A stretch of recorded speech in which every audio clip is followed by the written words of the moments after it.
Welcome to Mosaic Wellness University.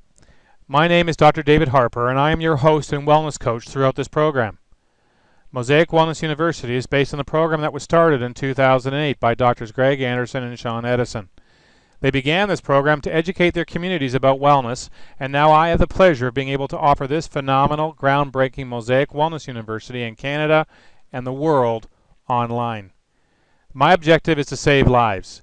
The information you will receive in the Mosaic Wellness online classroom format, the resources, the activities, the challenges, even the products and services that I will recommend are to help you become healthier starting today. If there is a mantra that you'll hear from me over and over this year, it will be this: your life matters.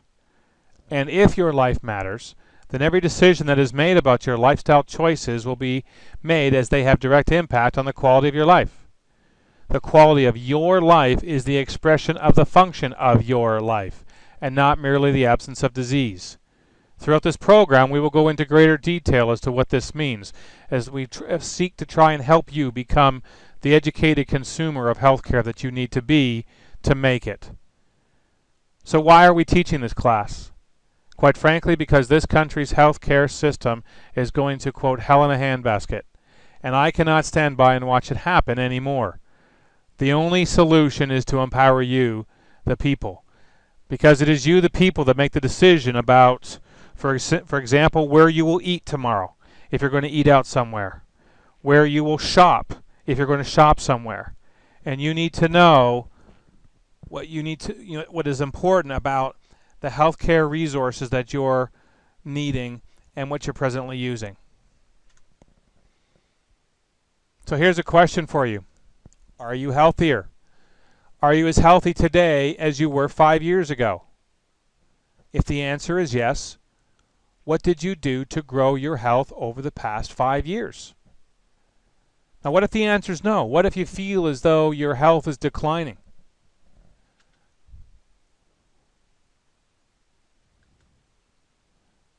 What's the common thread? Everyone that is healthier today than 5 years ago, and everyone expecting to be healthier 5 years from now, have something in common. And here's what it is: lifestyle.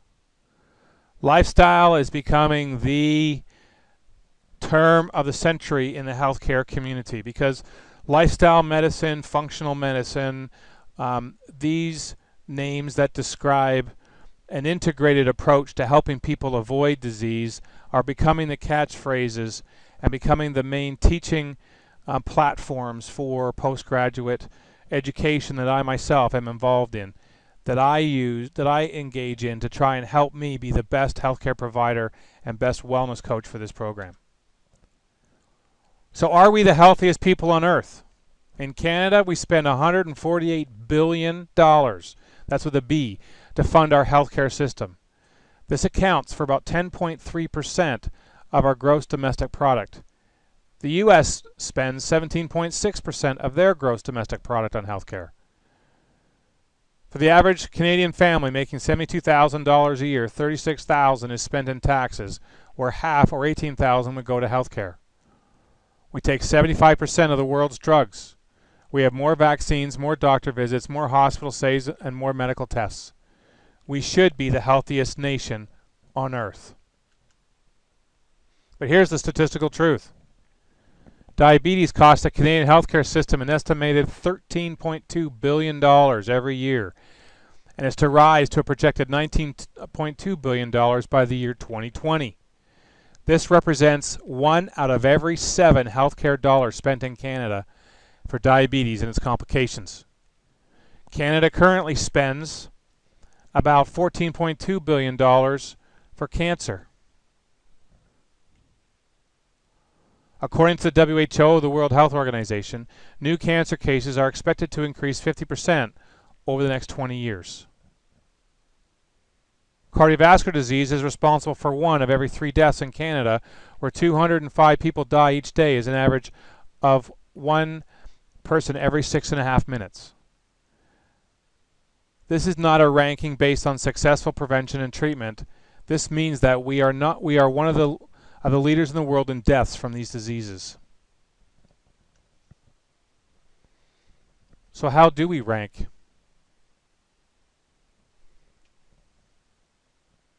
According to the World Health Organization, we in Canada rank 30th in overall health among industrialized countries. Now look at these different names here. Saudi Arabia is better than us. Colombia is better than us. Singapore is better than us. Portugal is better than us. The Netherlands is better than us. We are so proud of our Canadian healthcare system. However, we are only 30th ranked in the world.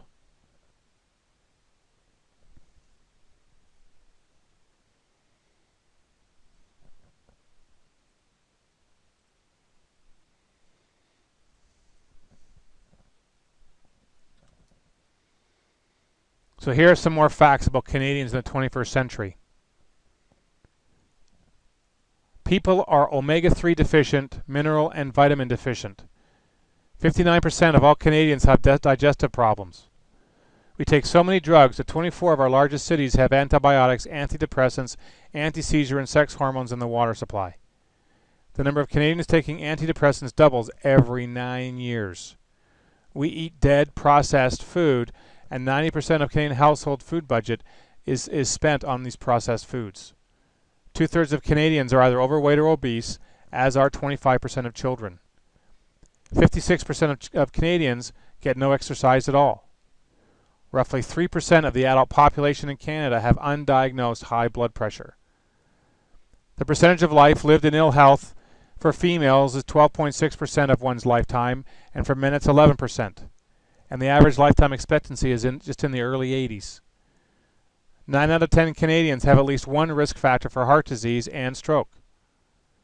Our lifespan has gone down for the third time in the last 20 years, while the boomers started turning 65 on January 1st, 2011. This fact alone is one of the most significant issues facing the ability for our healthcare system to be viable financially over the next 20 to 40 years. You see, the greatest segment of the population is boomers. Some say as high as 40% of the North American population just turned 65 this year.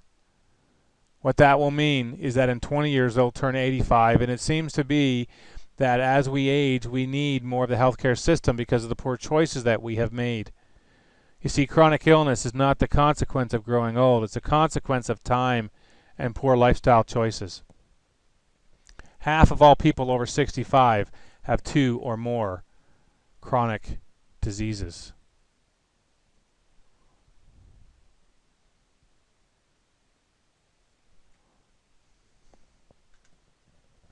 Lifestyle matters. Why do we lead the world in this poor lifestyle habit situation? Well, there's a lot of different reasons. Bad diet, junk food, lack of exercise, toxins and pollution, job stress, relationship issues, financial issues, poor sleeping habits, smoking, worry, raising children, injuries, poor nervous system function, modern childbirth methods, taking a drug for every ill.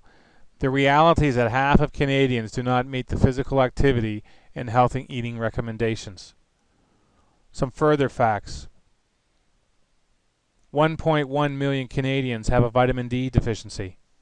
22 million Canadians have a vitamin C deficiency.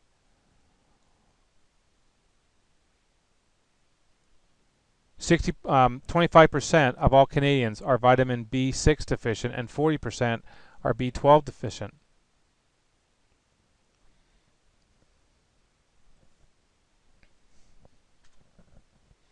So what happens when you improve your lifestyle? Nauru is an island in the South Pacific, halfway between Hawaii and Australia. The island is the smallest country in the world and has 10,000 inhabitants. In the 1980s, the Nauru people hit the lottery jackpot when Western companies from the U.S. and Australia discovered enormous deposits of phosphates used to make fertilizers. Soon the country was invaded with Canadians, Americans, and Australians working in the factories, but these Westerners couldn't survive on fish, rice, and native fruits as the Nauru people have done for centuries. So they began to import their junk food from their own country. The big problem is that the Nauru people like the new food too. Now watch what happened to the Nauru people in less than 30 years. This video that you're going to see will last approximately 7.5 minutes. But the message is powerful. Now, what happens when you improve your lifestyle? As a young man, Yannis Karmalis came to the U.S. from his island of Karas in Greece. He got a job painting bridges in Pennsylvania and settled into his new American lifestyle of eating the Western diet, driving a car everywhere, and coming home at the end of the day sitting on his sofa. Just before his 40th birthday, he began to have health problems. He was diagnosed with abdominal cancer. The doctors told him that his cancer was too advanced and that surgery or other treatments were not available. They told him he had only a few months to live. So Yannis decided, hey, if I'm going to die anyway, I don't want to die in this strange country. I'll return to my Greek island and live my remaining months among my families and friends. So he returned to Karas and immediately was immersed again in his traditional lifestyle. He had to walk everywhere up and down the hills as few people have any cars. He started taking an afternoon nap again and would then get up and meet his friends at the Cafeino for herb tea or coffee and socialization. He planted his own garden to grow his own herbs, vegetables, and fruits and worked in it daily. He returned to his daily diet of fish, whole grains, raw greens, fruits and vegetables, olive oil, Greek honey, and goat's milk. He began to make worship in his religion a daily practice again. At the age of 79, that was in 2009, he returned to the U.S. to visit his American friends and was surprised to find that he had outlived all of his doctors. So how many of you, by show of hands, would want to live to be 100? Most people say, why would I want to live to be 100 if I'm going to be sick?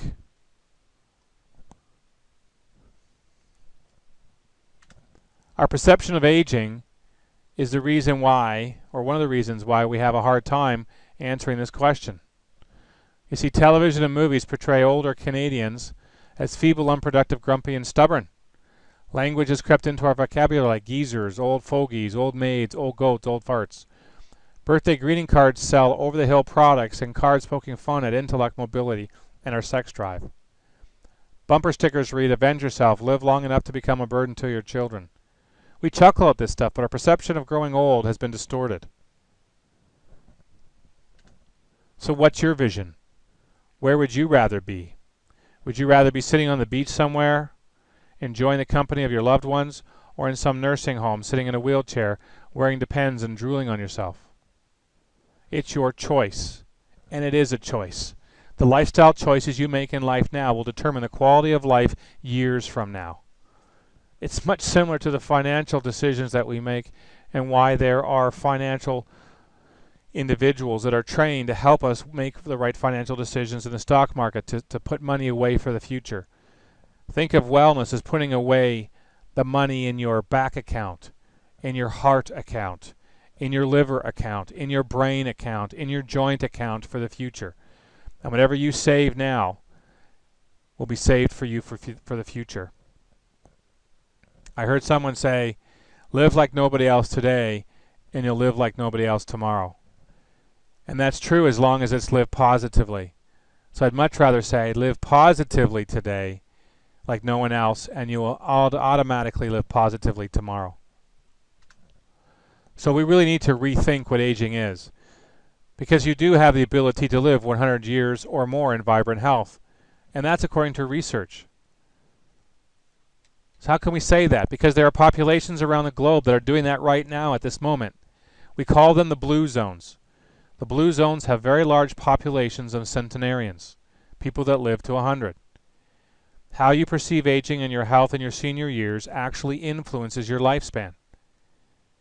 In a 2002 study of middle-aged Canadians who were interviewed over a period of 20 years by Yale researchers, they found that those people who had positive perceptions of aging lived an average of 7.5 years longer than those with negative images of growing older.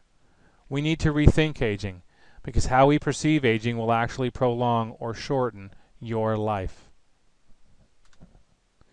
Here are some of those blue zones.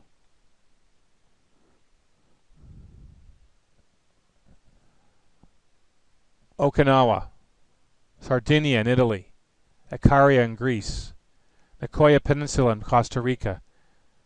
I've been to Costa Rica. It's one of the most beautiful countries in the world. When Deb and I, my wife and I, were married, that's where we went on our honeymoon, to Costa Rica. It was incredible. Russia, Ecuador, Pakistan, California. Chuck Yogi, an 80-year-old Okinawan. These populations have the lowest rates of heart disease, cancer, and diabetes.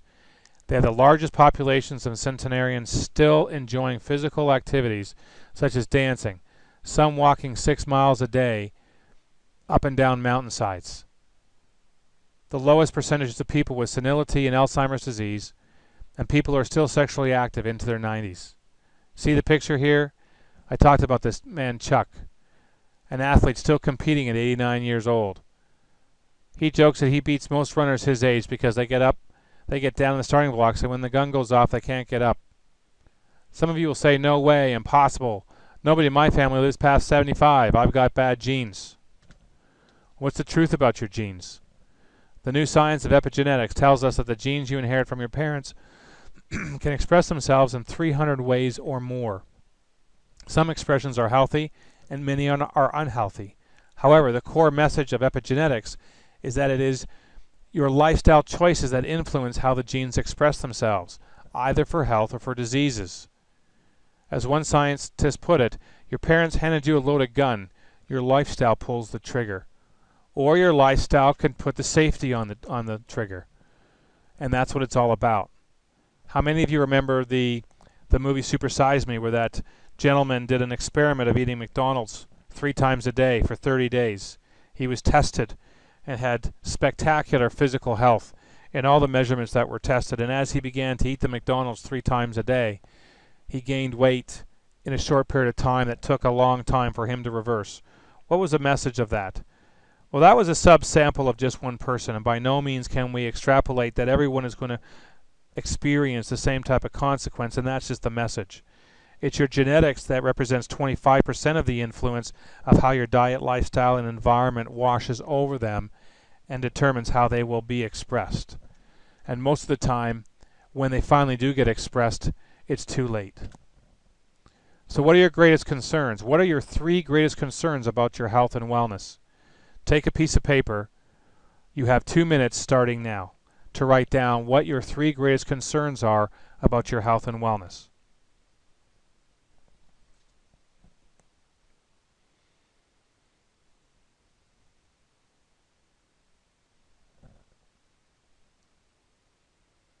So stop this tape where it is right now, hit the pause button, and I'll come back to you when you're ready.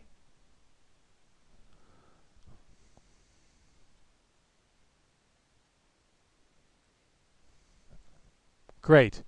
So you've got those down. You've got your 3 greatest concerns about your health and wellness. Perfect. Let's move on. So what's the plan? If you've got the concerns, if the concerns that you've written down, maybe you wrote down more than 3.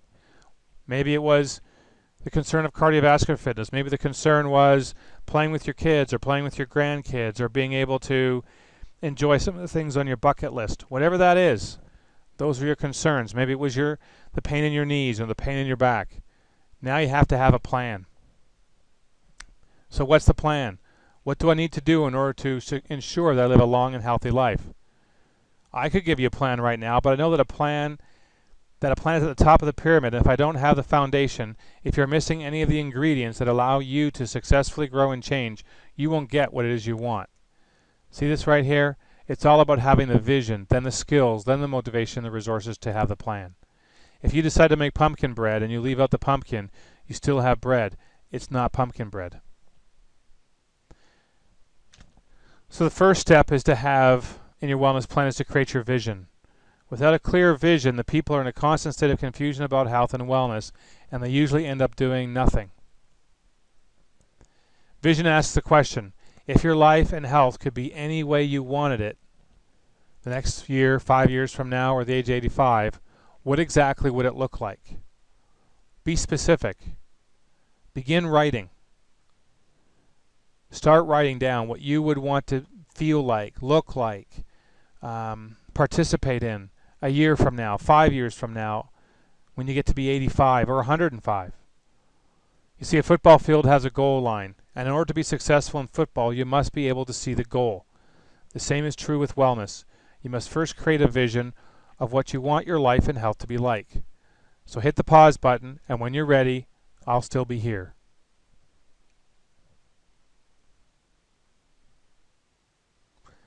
Great. Did you get down your vision? Did you begin to think about what your health and your life would look like into the future? Now you need some skills. That's the next level in the pyramid. What skills and talents do you have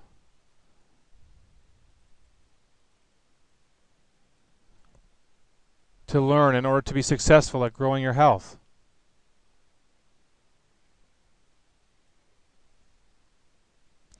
You see, skills are those talents, skills, and abilities you need in order to ensure your goal. If you don't know what your vision is, how would you know what skills you need? So what skills will you need?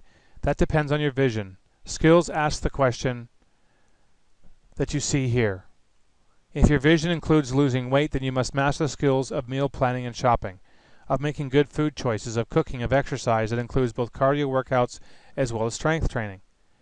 We will teach you some skills this year that you can adopt and master for yourselves, because without skills, people just worry or they are freaked out about what to do and how to do anything. Motivation.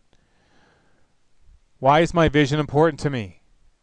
What is stopping me from having my health just as you described it? How could creating my health as I described it affect other people and other aspects of my life? The motivation, the next step up in the pyramid, really asks the question why. What is your why? What do you value?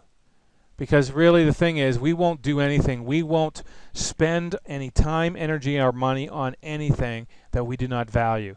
If we value a big screen TV over a small black and white, then we will find a way to pay for it and it won't bother us. If we have pets that we value, then we will do whatever it takes to keep that dog or that cat in a state of health, to keep them around because they're part of the family.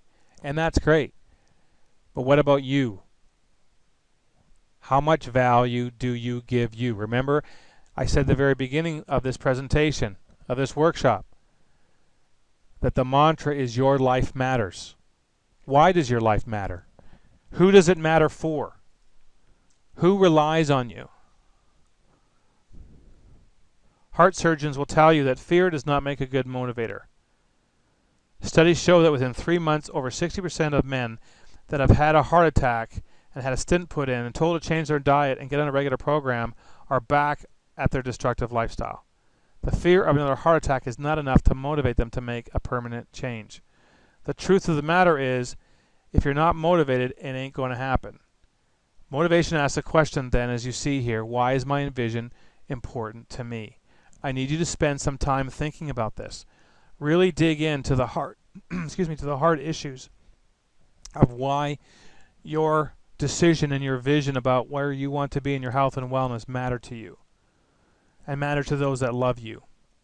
Take that time now, hit the pause button, continue to process, continue to write.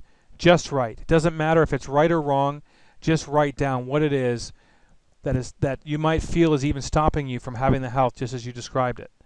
It could be somebody else in your family. It could be a perception of somebody in your life that said something about you that you just can't accept.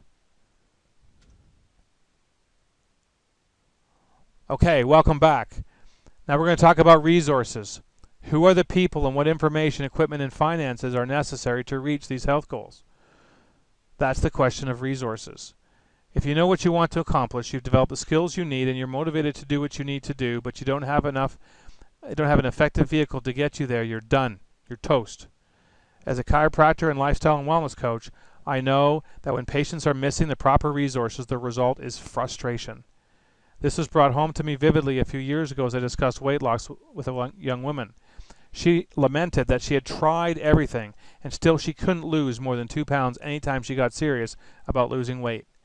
Naturally, I asked her what she had tried, and she went through an alphabet soup of diet plans, some I'd never heard of.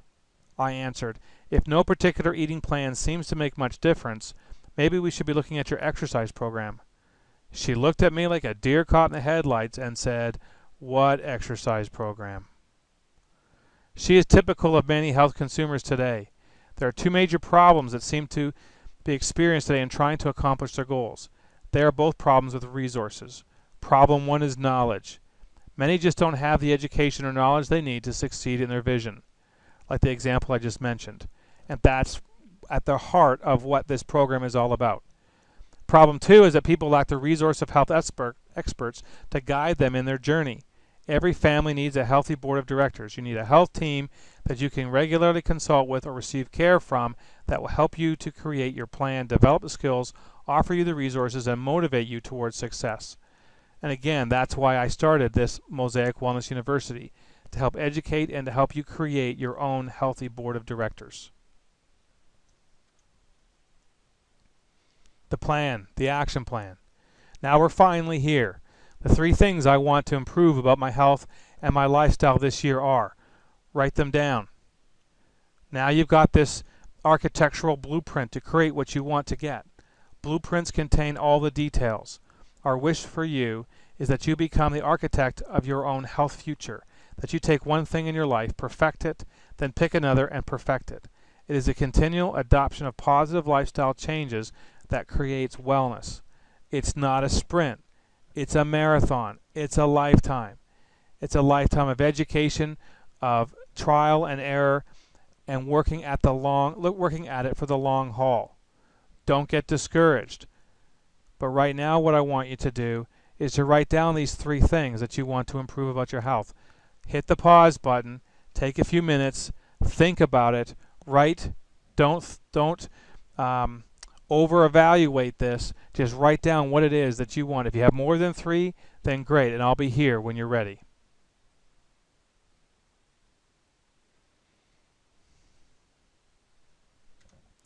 Welcome back. So what is health? How would you know if you are healthy? It is important as we start this program that we define some very important terms about health and wellness. And I need you to write down what you think might be the answer to this question. How would you know if you are healthy? Would you know if you're healthy if you feel no pain?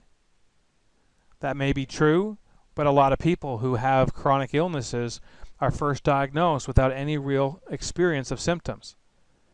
My friend Jack, who passed away approximately 3 years ago, was first diagnosed with liver cancer on his way to a job out of the country that he needed to have an extensive physical health exam performed, more than his regular family physician would perform. And as a result of this more extensive program of health assessment, only 8 months after his regular physical, they found that he had a situation of 4-stage liver cancer that was inoperable. They only gave him 5 months to live. He felt fantastic. He didn't have any experience or any type of sensation of what was going on. And that was really the message. And that was his question to me as a friend. He actually lived 5.5 years. God blessed him with a very productive life at the end. And it wasn't until the very end of that time that you could tell that there was a problem with his health. Because health and disease is a continuum. We'll get to that in a minute. But health and disease is a continuum. And the challenge of our healthcare system is that it's really a sickness care system that waits for you to get sick. So you don't have to have symptoms to be sick. So then how will you know if you're healthy?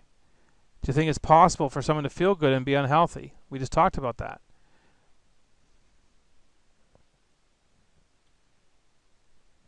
Okay.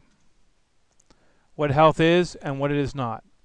Health is a condition of wholeness in which all of the tissues, organs, and systems of your body are functioning at 100% all the time. And that comes from Webster's Dictionary. So feeling good is not health. Health is about function, not feeling. We can feel bad and be healthy. We can feel good and be terminally ill. Treatments rarely grow health. Positive lifestyle changes grow health. It's when you add energy back into the system. You see, if you're not doing anything to help yourself become healthy, you're actually getting sick.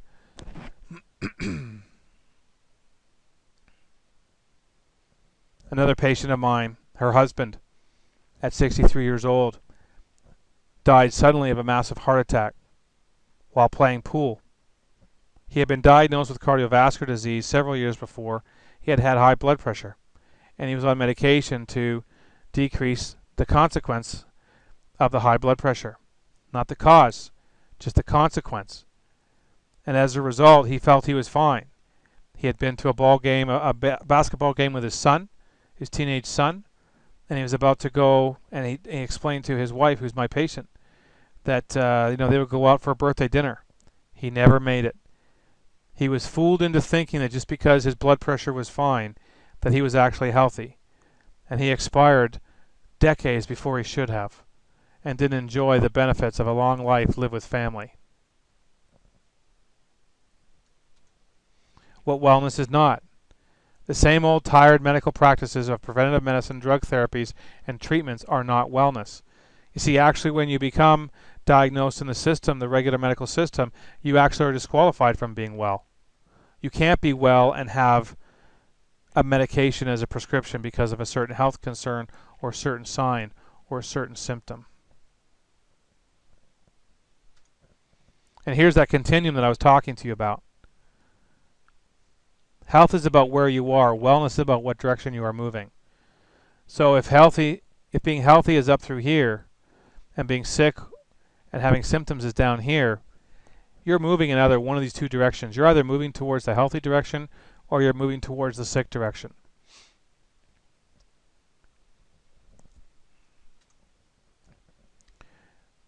This wellness wheel describes the various different components that we'll be talking about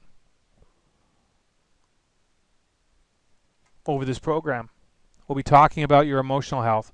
We'll be talking about what chiropractic can do to help you because of its effect on the nervous system that controls every cell of the body. We'll talk about nutrition and diet. We'll talk about immunity and why that's so important. We'll talk about the relationship between those individuals that have immunity and then lose it with a viral attack, let's say something like an AIDS patient, before and after, what type of susceptibility they have, and the message will sink pretty clearly into our consciousness as a result of that discussion, I'm sure. Then there's stress management, exercise, natural childbirth and breastfeeding, and then spirituality, toxins, and hygiene. All of these areas affect us. And this will be the curriculum for our 12 months together. We've been through the health and wellness program. Next will be diet, then exercise, nutrition, fitness, wellness at home, metabolism and metabolic disease, purification, fitness again, peak performance, managing stress, and think well, live longer. These two ones here, the Live 1 and Live 2, if this is a program that is being done live, where I'm actually performing it, we will actually go to a gym and we will experience the various different pieces of equipment. Online, we will talk about the various different examples of the types of equipment, and then we'll attempt to bring video to you that will help you see how these pieces of equipment are used and what we would typically be showing you in a gym scenario. So here's my challenge. Here's a book by John Robbins called Healthy at 100. What I need you to do is I need you to pick up this book. Pick it up at either Chapters or Amazon and begin to read it. I want you to find some place that you can identify what your true weight is and what your body fat percentage is. If you're doing this online, as an online program, there are different clinics and gyms that for a fee might find out what your body fat percentage is. Pick up before and after photo. So take a before photo. Put on your swimming trunks or put on a pair of shorts and take a picture. Hold up a newspaper so you can date it, so you can see the change in time before and after. Get some blood tests done. Get a medical checkup. Find out what your blood sugar is, both resting and fasting. Find out what your insulin is, your blood chemistry. Make a list of your supplements and medicines, and then keep a food and exercise journal attached to this program. You will find some bonus materials that you can download and print off. One of them is a food journal, one of them is an exercise journal. And you can print these off and you can begin to keep track of your progress by keeping track of what you're eating and how you're making changes. It's the only way to make a difference. And so at the end of this first session, I want to congratulate you for the decision that you've made. And it's an honor and a privilege to serve you in this format and to be your wellness coach, to be your motivator, to be your promoter of your lifestyle, to challenge you to consider what you mean to yourself, what type of value you have to yourself and to your family and to your loved ones. Congratulations as you begin this journey. And as you do begin, realize that perfection is not what we're about. We're not about perfection. We're about continually working hard at the challenge and the reality of the difficulties that are associated with working against the trends of obesity, cardiovascular disease, cancer that are prevalent in our world and in our society. To be different, to go against the grain, is what we're talking about here. And I am here to be your resource and to be your encourager and your cheering section as you live well to 100. Take care, God bless, and I will see you again next month when we talk about the next topic. Bye for now.